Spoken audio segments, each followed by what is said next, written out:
Ready to ditch the exchange and take full control of your Solana with Phantom Wallet?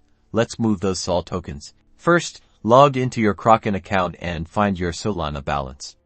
Next, click on the Withdraw button. This will initiate the withdrawal process. Now, you'll need your Phantom Wallet address. Open your Phantom Wallet browser extension and copy your Solana address. Make sure you double-check this address, even triple-check it. It's essential to avoid sending your Sol to the wrong place. Head back to Kraken and paste your Phantom Wallet address into the withdrawal address field. Double-check again that it matches your Phantom Wallet address exactly.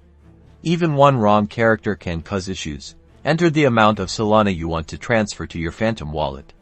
Consider any withdrawal fees Kraken may charge, and be sure to leave some SOL on Kraken to cover those fees, so you don't completely drain your account. Review all the details one last time.